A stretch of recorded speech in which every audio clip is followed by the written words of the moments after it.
আজকে কালবেলার একটা রিপোর্ট হঠাৎ করেই দৃষ্টি আকৃষ্ট হলো। সেটি হচ্ছে পিনাকি ভট্টাচার্যকে নিয়ে তাদের এই রিপোর্টটি। সেটা হচ্ছে শিরোনামটা হচ্ছে স্বাস্থ্য উপদেষ্টা হলে আহতদের জন্য যা করতেন পিনাকি। আসলে আমার কাছেও মনে হয় যে এই গত জুলাই আগস্ট অভ্যুত্থানের সময় যে পরিমাণ মানুষ হতাহত হয়েছে, ক্ষতিগ্রস্ত হয়েছে, শারীরিকভাবে যে পরিমাণ মানুষের উপর দিয়ে ধকল গেছে, তার কিন্তু দগদগে ক্ষত নিয়ে তারা কিন্তু এখনো বয়ে বেড়াচ্ছে। অনেকের কিন্তু খবর আমরা রাখছি না। আমরা কিন্তু আস্তে আস্তে ভুলে যাচ্ছি যে কাদের কারণে আমরা আজকে মুক্ত স্বাধীনভাবে চলাচল করতে পারছি, কথা বলতে পারছি। হ্যাঁ, অনেক যেই আকাঙ্ক্ষা বা উদ্দেশ্য সেটা হয়তো পূরণ হয়নি, কিন্তু একটা মানে শ্বাস ফেলা যাচ্ছে, তো একটা দম বন্ধ পরিবেশ, সেই জায়গা থেকে তো মুক্ত হওয়া গেছে। অন্তত আমি আমার ক্ষেত্রে বলতে পারি এখন একটু মুক্তভাবে কথাবার্তা বলতে পারি। মুক্তভাবে বলতে যে অনেকে বলছেন যে আমি নাকি খেই হারিয়ে ফেলছি। যাক, সেটা বলুক, তবুও তো এইসব কারণে নির্ভয়ে বলতে পারছি না। আমি সীমিত ভাবেই বলি, অন্যদের মতো অত ভালো করে বলতে পারি না।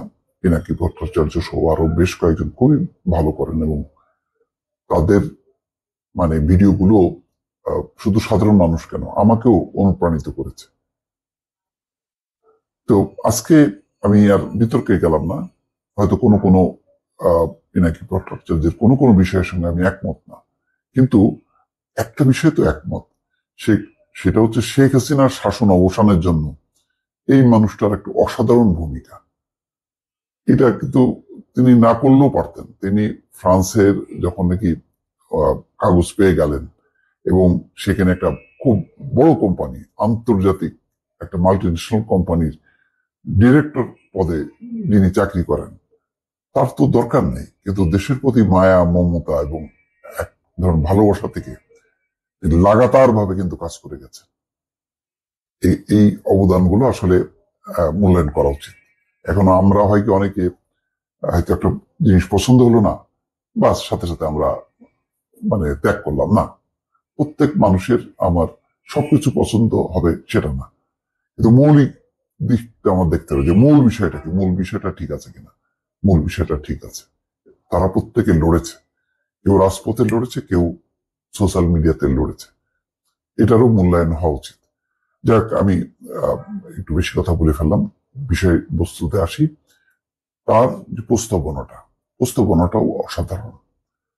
ফেসবুকে তিনি লিখেছেন, আমি যদি স্বাস্থ্য উপদেষ্টা হইতাম তাইলে জুলাই আগস্ট বিপ্লবে আহতদের জন্য ওয়ান স্টপ সার্ভিস চালু করতাম। এই ব্যাপারে কারো কোনো দ্বিমত থাকার কথা না। ঢাকা শহরে কোনো একটা কম ব্যবহৃত হাসপাতালের পুরোটা বা একাংশ নিয়ে কাজটা শুরু করতাম। আমি যেহেতু 6 বছর দেশে নাই, তাই জানি না কোন হাসপাতালের অবস্থা কেমন। যখন দেশে ছিলাম তখন সোহরাওয়ার্দী সবচেয়ে আন্ডার ইউটিলাইজড হাসপাতাল ছিল।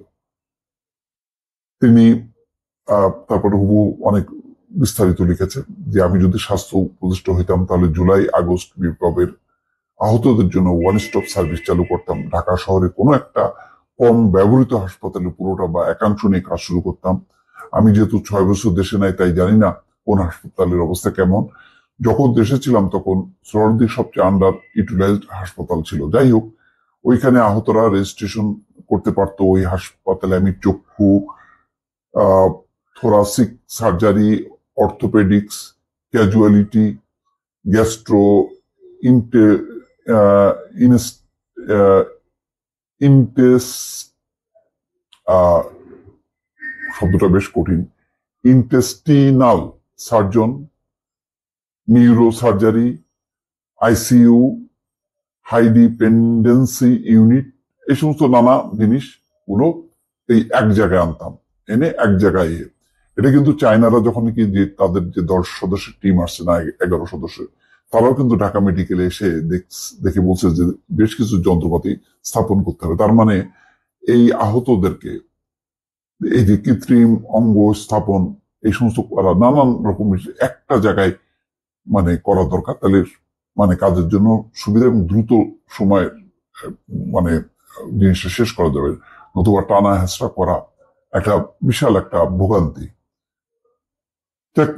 তার আকাঙ্ক্ষার কথা বলছে এবং বলছে আহতদের প্রত্যেককে আলাদা টিভি ল্যাপটপ দিতাম, ফ্রি হাই স্পিড ওয়াইফাই থাকতো, আশেপাশে বাসা ভাড়া নিতাম, সেখানে গেস্ট হাউস বানাতাম আহতদের পরিবারের জন্য, আহতদের পরিবারের 2জন সদস্যের জন্য চিকিৎসা থাকাকালীন সময় থাকা আর খাওয়া ফ্রি, একটা পুনর্বাসন ইউনিট করতাম, ওইখানে কিছু বিজনেস গ্রাজুয়েট বসায় দিতাম, তারা প্রত্যেকের পুনর্বাসনের জন্য আলাদা পরিকল্পনা আলাদা বাজেট করতো।